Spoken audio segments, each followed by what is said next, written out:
first of all, my name is Jinjin Han. I'm the Assistant Director of STL Lab. Welcome to the STL MISTI China Summer Fellowship Info Session. Join me today. We have the Executive Director of MISTI China Program, Sean Gilbert. We also have the Director of MIT Game Lab, Rick, who is developing the real estate game with us. We also have the last year's participants, Saul Wilson, who is a planning graduate from 2016 and who is pursuing PhD study at Harvard Government School. We also join us, we have also one of our China hosting school faculty, Professor Dan Zhang, who is going to tell us more about the city of Qingdao. So the format of today is that our team is going to talk you over the details of the offering of the summer camp fellowship, the summer workshop and the fellowship, and we'll leave about 20 minutes for the questions. So let's get started.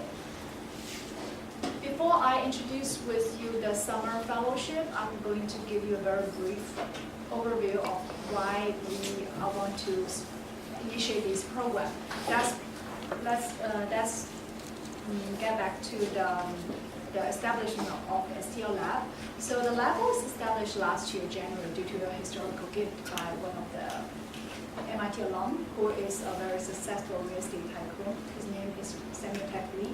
And the mission of the lab is to create a new generation of socially responsible entrepreneurs and academics in the field of architecture, planning, and real estate. The lab we established a dozen of programs which is to serve the mission of the lab. And our summer workshop, summer camp is located in, among other program offering. So we offer funding for the faculty seed fund research to support the basic research in China, urbanization. We also do case studies. We offer graduate fellowship for students undertaking the Master of City Planning and the Master of Science in Real Estate Development. We offer them support through their graduate study at MIT. We also organize exchanges with Chinese government officials, academics, and industry leaders through conference, workshop, and the China Talk series. So the China Summer workshop that we are organizing we hoping to synergize with our online the online courses that we're producing and also the real estate games that we're developing together with the MIT Game Lab. So this is the overview of why we started this China Summer Camp workshop. Last year is our inaugural year for this initiative, and we organized it together with the MISTI China program, and the workshop. The workshop turns out to be a great success, not just for the MIT participants, but also to the Chinese. To the Chinese students who participate in our workshop. So we selected a team of 8 MIT students, and they take the initiative to organize the curriculum, build a lesson plan during the spring semester. And in the summer, they went to 6 Chinese cities, interacted with local graduate students from a variety of academic background. They have planning students, environmental students, design, architecture, law, and also business management. So this, based on the successful experience of our last year's pilot program, we are going to further offer our MISTI China Summer Workshop in the form of fellowship this year, because we want to continue to recruit students from MIT graduate community who has very strong background in planning, real estate, or architecture. So this year we are going to 2 cities. One is Chongqing, which is in the middle west part of China, and the other is Qingdao, who is a very beautiful coastal second-tier Chinese city. So the main focus of this China workshop is to educate and it's an exchange between MIT students with the Chinese youth on the topic of urban planning, real estate entrepreneurship, and social responsibility in the Chinese context. And all the fellows that participate in our program will gain hands-on experience with building workshop curriculum and also incorporate innovative educational tools that we develop. And the innovative educational tools, I'm talking about two things. One is the MOOC, Massive Open Online Courses, that we are producing with two DUSP faculty. One is Yu Hong Hong. His course is focused on the urban renewal and the land readjustment. The other course is offered by Larry Susskind, who is on the impact of environmental impact assessment and social impact assessment. So the student, the fellow, will to build upon the coursework, the methodology offered by these two online courses, use that as a base to teach curriculum, to deliver curriculum to the Chinese students. Another innovative tool that we're using is the real estate game. So because we feel that game is a good, it's a more effective way when we teach about urban development. It's a simulation, and also it will interact with students in a classroom setting. So I'm going to have Rick to talk more details about the idea behind this game development later. So besides teaching, I think the MIT students benefit in a wide variety of ways through their China experience. Actually, some of our participants never been to China and don't even speak too much Chinese. And I'm going to touch a few points that what you will get from this China experience. So first is the open forum with Chinese academics, officials, and the practitioners. In Xiamen University last summer, we organized, with the help from the Xiamen University faculty, we organized a half-day open forum.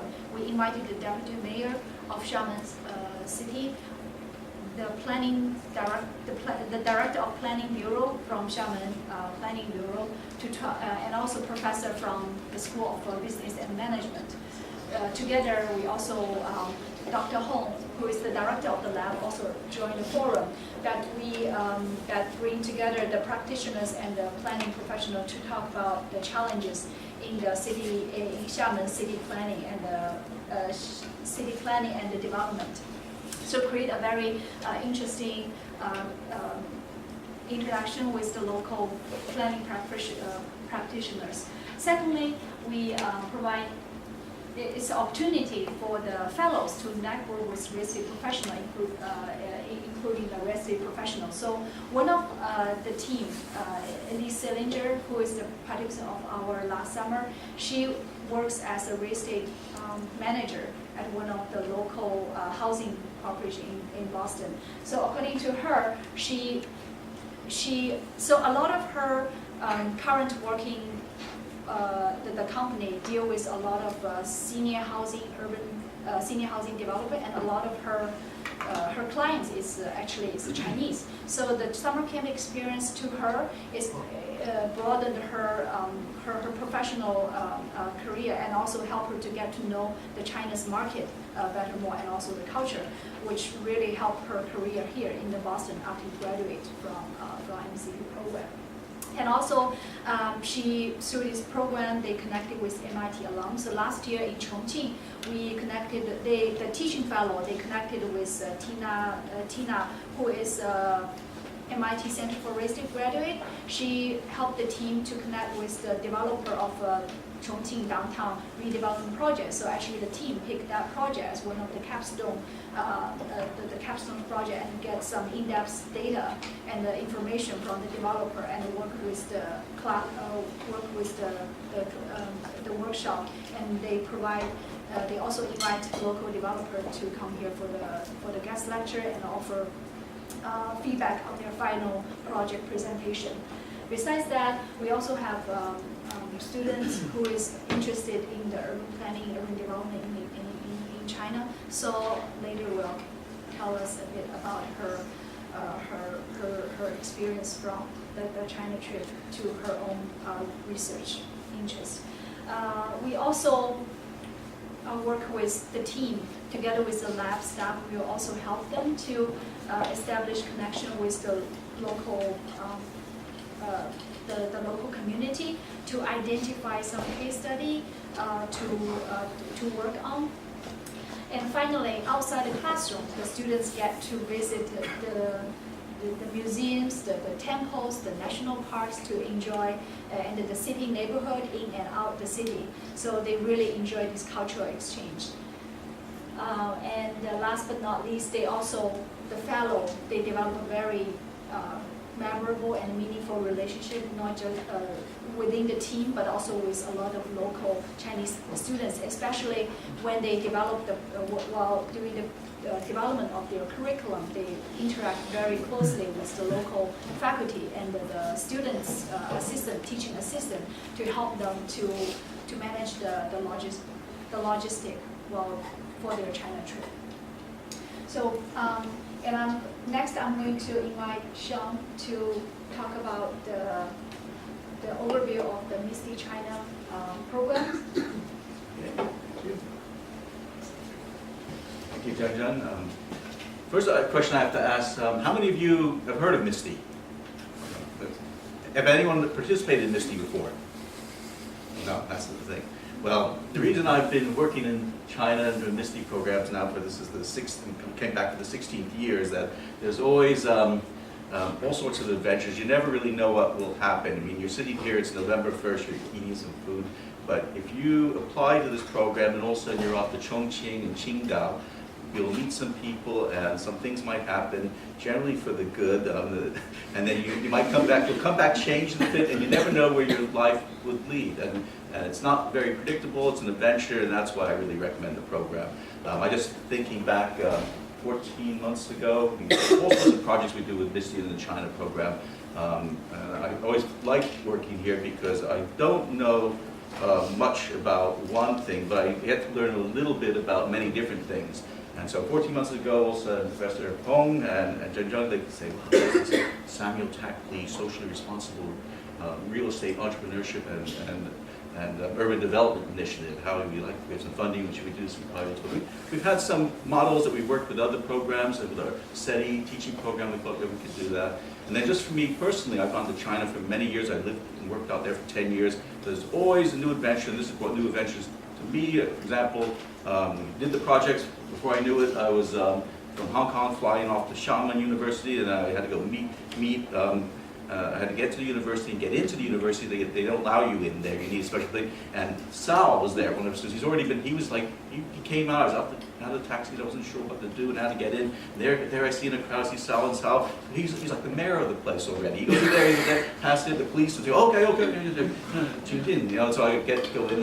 And so also we have a lot of activities. And the next day I'm off on the plane. And then thank you to Dan, I was introduced to people at Qingdao University. And I get there, and somehow I have some sort of reputation that I kind of like beer. And so I get to Qingdao University, have a little presentation, then get taken to lunch quite early. And I sit down there, and at the banquet in the seafood place, they don't just give me a Qingdao beer, they give me 2 big pitchers of beer right in front of me at 11:30 in the morning. And 2 different varieties. But these were some of the things, and we had a lot of adventures that our students went on, and they get to see different regions of China. But I'm just going to very quickly just give you an overview, and we'll get into some other examples so you can ask your questions. But it's November 1st, you apply to the program, and in another 8 months or so, you could also have some tremendous adventures and be meeting with people that are directly related to your career interests. Misty now has grown a lot. When I started here 16 years ago, there was only 5 country programs. Now there are 24 country programs, and we have different initiatives. Altogether, close to 1,000 students now go overseas with Misty. So we run with a lot of different programs. We have, in addition to internships, we've had now close to 10 million funding for faculty projects Misty-wide. These are our global SEED projects. And I mentioned that here because also there's opportunities for students, graduate students, undergraduate students to work with professors around the world in these SEED projects. These are just a few examples of our activities, whether it's a team teaching or individual internship with companies. It could be in real estate companies, it could be in banks, computer companies. And we've had, over the years, projects in many different places. I need to update this slide because we went to 6 different universities with the STL MISTI program, so there's more country locations. And this is our China Fund for Innovation, and it's in all areas. It could be in urban planning and real estate and in computer science and biotechnology. And these also offer opportunities. And quick, just overview of the program is that we've sent over 1,000 students in 20 years.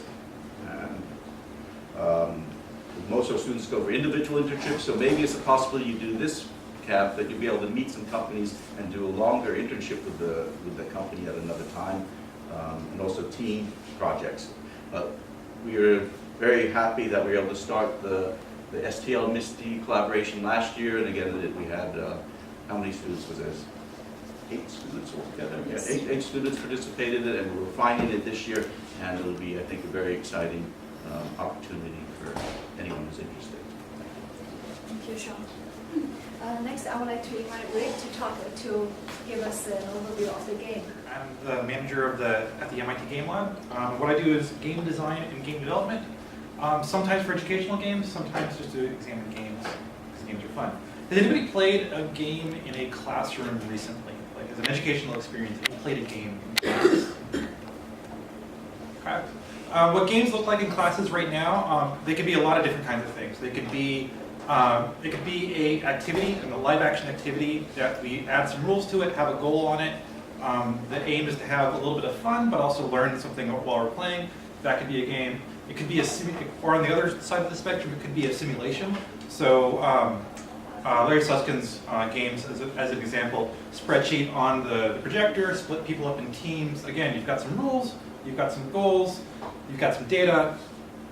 Do something. It's going to be kind of fun because social interactivity is just fun on its own, and that could be a game too. The kind of game that we're designing has a number of different goals for it. One of the goals is to be played during the summer workshop. Other goals could be in the future we're looking at possibly incorporating it into one of the MOOCs. But definitely having people play online is a big part of it. And it's being designed for mobile devices, since most people, when I went to China this past summer with the MISTI group, all the students had cell phones, different types of cell phones, but they all basically had a mobile device as their main computing device. So we're looking at tablets and mobile phones. The game right now is a kind of a digital board game. 4 players playing.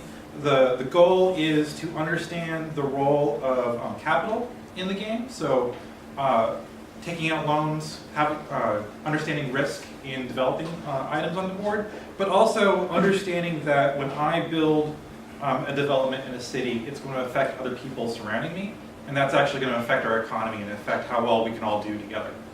So the game provides, it feels like a game, it doesn't feel like a simulation, it doesn't feel quite real, that's kind of what we're going for, and so the pedagogy we're looking for is getting students to play the game and talk about some of the themes that they've been introduced to before starting to play the game in their classes. And then interrogating the game and figuring out, well, what if the game did, like, we heard about this kind of social responsive development, what would the game look like if we incorporated that aspect into it? For us, games are really great at providing experiences to people who've never had that experience before. So in this case, our students have done some zone plans, have probably done some kind of planning in their classes, have done some kind of work related to urban planning in their classes before coming to a summer camp, but likely haven't done anything finance related or real estate related. So we're kind of trying to provide a little bit of that experience to them as well. And then we're also playing this with undergraduates and with high school students. So one of the weeks in this will be high school students. And for them, it's more of an awareness. It's more about understanding that this is a type of job they could do, they might be interested in. And then from my point of view, using the game in the summer is helping me collect data on how we can use games in education, just in China in general. That's just one of the research projects. I'm not going to be able to stick around for Q&A, but they have a lot of information about the game at the STL website. And I'm going to be doing testing of this current version of the game in the near future. So anybody came, you might see an email about, hey, come play my game. So even if you don't apply for the program, please play my game, but please apply for the program. Thank you. Our students really think this game help to open up, not just as a way to interact, but as an icebreaker, and which effectively bring a lot of interesting composition between the students on the topic. So this year we are going to continue to use the game as one of the components in our curriculum design. We also played it with professionals this past summer too, and that was actually really good as well to talk about some really complicated issues with getting professionals who are urban planners working for the government with developers playing the same game and talking about the issues that they face. The game kind of made it lighthearted. Yeah. So we might see that use as well. Yeah, and in the spring semester, we are going to organize further training session with Rick to go over the details of the using game as one of the innovative education tool in a classroom setting. Thank you, Rick. Thanks. And next, I'm going to go over some of the details of the fellowship. You probably have already seen it from my email and also website. So we are going to offer the stipend is $8,000, and this is not taxable income. So if you go for company internship, I guess that's as a company, but this is will offer as the form of a stipend. So there was no tax implication for that. And besides that, the local hosting school is going to provide free and very nice accommodation for our fellow during the summer camp. So 2 weeks in Chongqing. Last year, Chongqing, the students, they put them into on-campus hotel.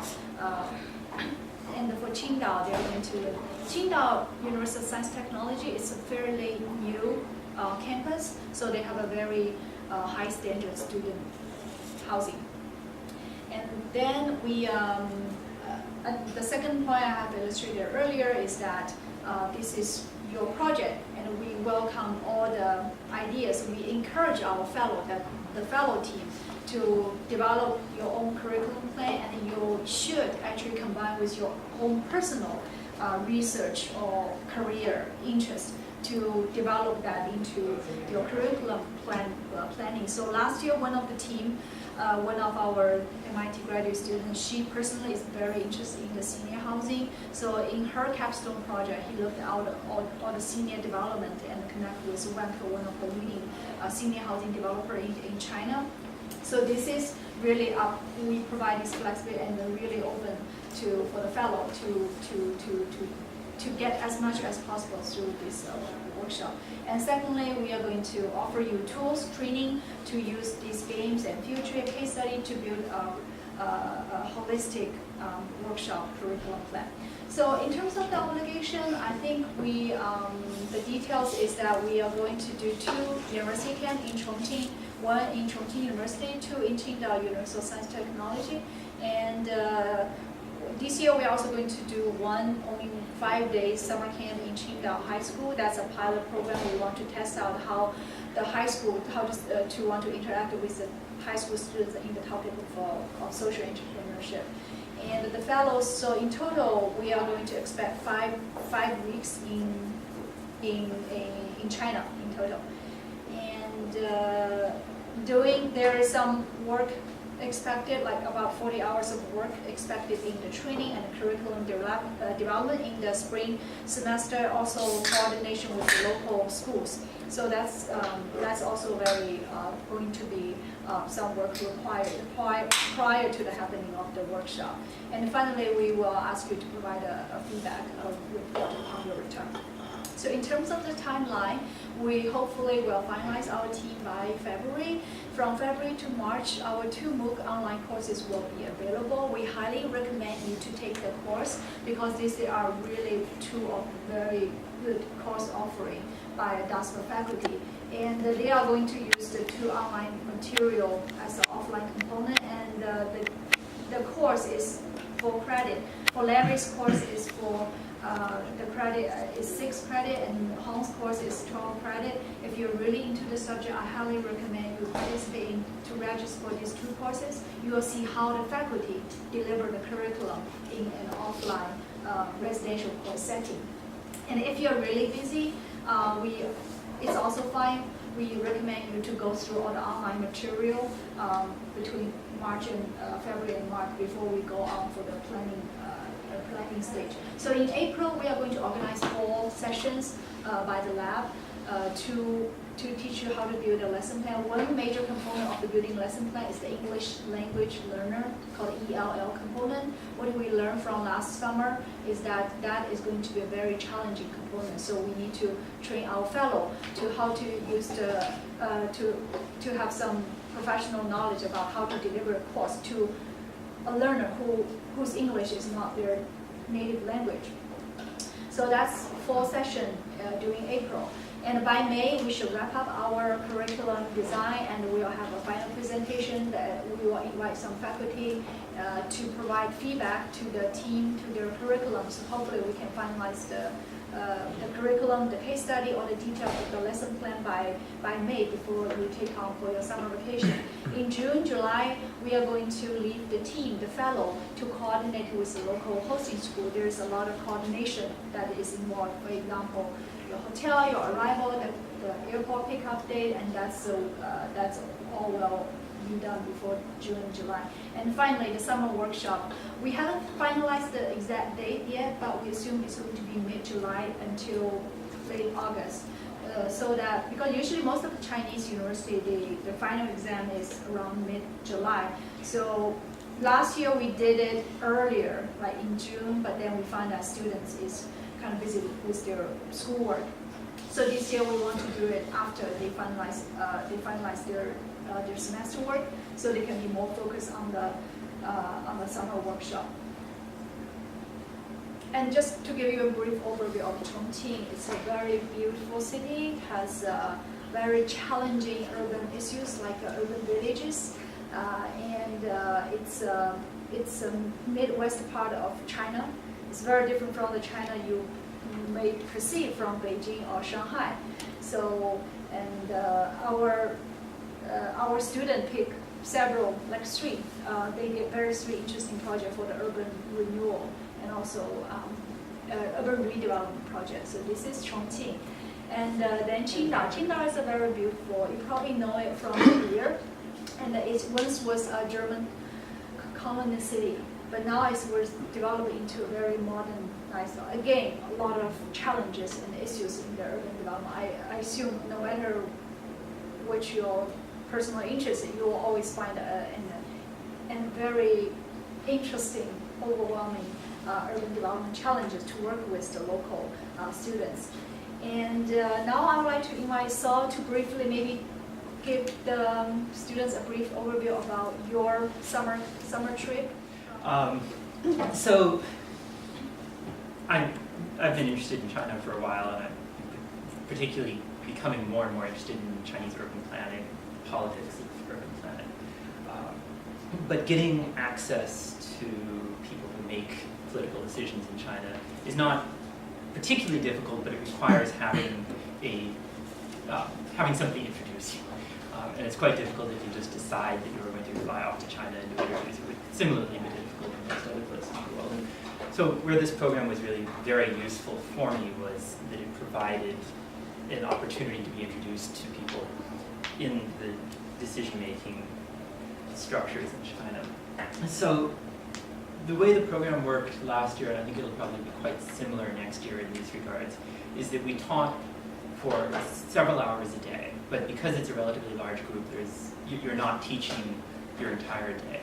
And you have a certain amount of time after that to do your own work. And you can spend that time sightseeing and seeing the city, or if you are interested, you can spend that time doing research. And for doing research, it's particularly useful because part of the program involves visits to developers and visits with government officials. And government officials, particularly in the planning apparatus in China, have a slightly intellectual tinge to them. They tend to be graduates of planning programs, and they tend to, with some frequency, they even have PhDs in planning.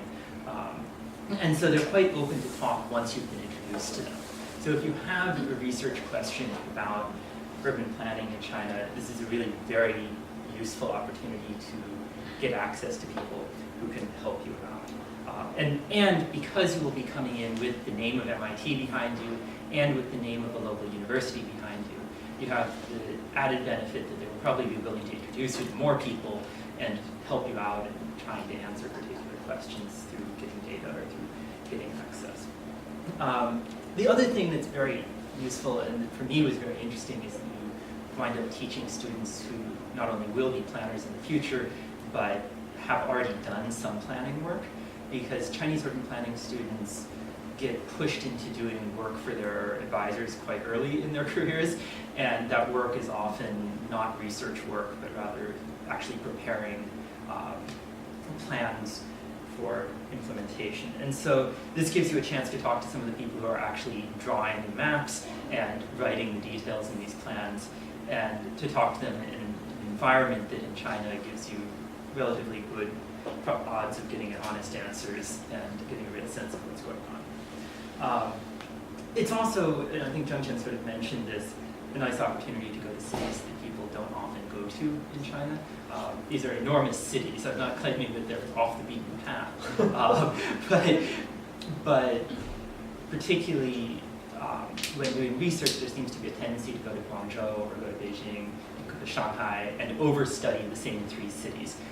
And if you're interested in doing research on China, and it really is a nice opportunity to say, write a master's thesis or something like, these are places where you can write something that you're more likely to discover something we don't already know, and where you're more likely to encounter people who are not exhausted from dealing with foreign researchers. And then the last benefit is that you actually get paid to do this, and not only do you get paid to teach, but you get paid and flown off to somewhere where you can then do your own research. So I'm mostly here really to answer your questions, though, so if you have questions afterwards, I'm happy to answer. Thank you. Thank you, Song. So here are some testimonies from our past participants. I won't say it here, as it's all available from our website. And finally, let's get to the final details of the application. So I encourage you to apply for, go to our website. There is a portal for the student's application, and then this is some basic information we would like to collect from you, and hopefully we can conduct an interview before February and finalize our the selection of the fellow by February. So we're really looking forward to see your application in the near future. Thank you.